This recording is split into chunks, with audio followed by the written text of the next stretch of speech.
Globalisation ने पूरी दुनिया को जोड़ा, लेकिन अब सवाल उठ रहा है कि क्या डी ग्लोबलाइजेशन फिर से दुनिया को बांट रहा है? क्या ये पूरी दुनिया को सुरक्षित बनाएगा या और ज़्यादा unstable? Globalisation is equal to growth, cooperation and opportunities, जबकि दूसरे पक्ष वाले ये कहते हैं कि ये सिर्फ टेंशंस, डिपेंडेंसी और इनइक्वलिटी को बढ़ावा देता है। तो आइए सुनते हैं दोनों पक्षों की दलीलें, लेकिन उससे पहले हम ये देखते हैं कि डी ग्लोबलाइजेशन का मतलब क्या होता है। दुनिया की तमाम अर्थव्यवस्थाओं, समाजों या राजनीति के बीच जुड़ाव का कम होना। Deglobalisation is anti proportional to globalisation. Globalisation ने पूरी दुनिया को जोड़ने का काम किया। अब डी ग्लोबलाइजेशन या फिर ग्लोबल साउथ के नेशंस ये कह रहे हैं, जो डी ग्लोबलाइजेशन की बात करते हैं, कि इससे हमें ज़्यादा फायदा नहीं हुआ, जबकि हमने सिर्फ रॉ मटेरियल प्रोवाइड करवाने वाली एजेंसी के रूप में काम किया, जबकि मैन्युफैक्चर कोई और कर रहा है, प्रोडक्शन कोई और कर रहा है और मुनाफा कोई और ले रहा है।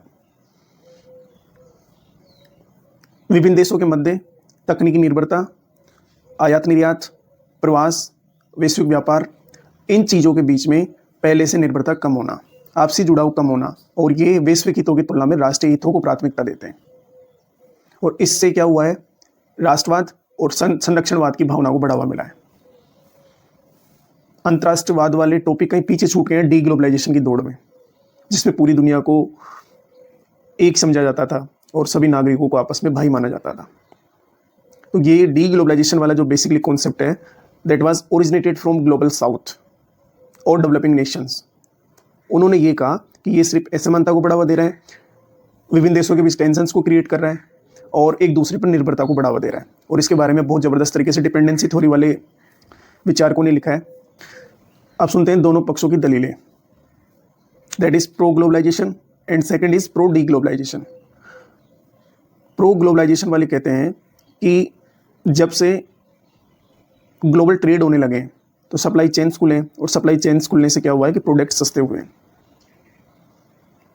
एमएनसीज के लिए new gates were opened and बहुत सारे लोगों को उससे रोजगार मिला है। तो कहीं ना कहीं फ़ायदा सभी देशों को हुआ है।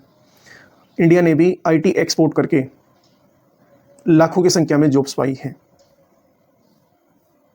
और यदि ग्लोबलाइजेशन की जगह हम डी ग्लोबलाइजेशन को फॉलो करने की कोशिश करेंगे तो आपका ग्लोबल ट्रेड कोलैप्स हो सकता है, लाखों लोगों की नौकरियां जा सकती है, आपका प्रोडक्शन प्रभावित हो सकता है, और जिस तरीके से हम दुनिया को जोड़ने का काम कर रहे हैं वो जुड़ाव कम हो सकता है और कटाव ज़्यादा सुनिश्चित हो सकता है, और ग्लोबल साउथ को इससे ज़्यादा नुकसान होगा। जबकि डी ग्लोबलाइजेशन या प्रो डी ग्लोबलाइजेशन वाले ये कहते हैं कि ग्लोबलाइजेशन से हमें जितना फ़ायदा हुआ है उससे ज़्यादा हमें नुकसान हुआ है। हमारा जो लोकल टैलेंट है वो इन एमएनसीज की वजह से बाहर चला जाता है और हमारे यहाँ टैलेंट की कमी हो जाती है, इसलिए हम ज़्यादा कुछ कर नहीं पाते। सेकंड, ग्लोबल साउथ या डेवलपिंग नेशंस ने सिर्फ रॉ मटेरियल प्रोवाइड करवाने का कार्य किया है। हमारे यहाँ कोई बड़ी फैक्ट्री इस्टेब्लिश नहीं हुई, ना हम कुछ प्रोडक्शन कर पाए, ना लोगों को रोजगार दे पाए।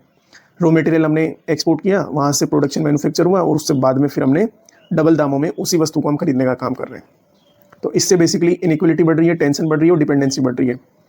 तो ये कितने टाइम तक चलेगा? आपने देखा होगा कोविड-19 में सप्लाई चेन्स जब फ्रेजाइल हुई तो किस तरीके से फिर मार्केट इफेक्टेड हुआ।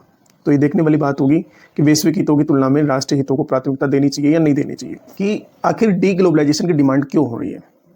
तो इसके कुछ कारण हैं। सबसे पहले, कोविड-19 के दौरान ग्लोबल सप्लाई चेन्स फ्रेजाइल हुई है।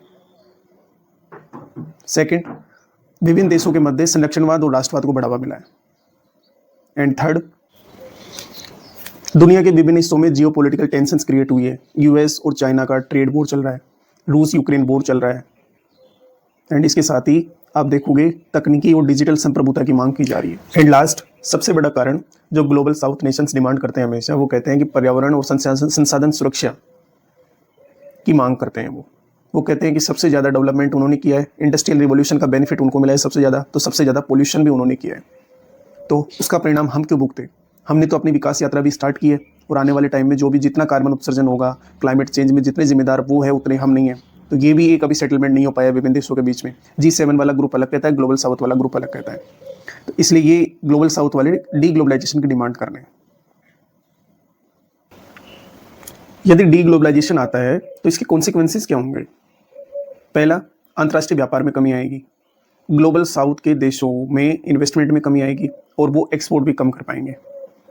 सेकंड, एमएनसीज के लिए चुनौतियां बढ़ जाएंगी पहले से, और मेक इन इंडिया और अमेरिका फर्स्ट जैसी राष्ट्रवादी और संरक्षणवादी नीतियों को बढ़ावा मिल सकता है। एग्जाम्पल्स ऑफ डिग्लोबलाइजेशन, जैसे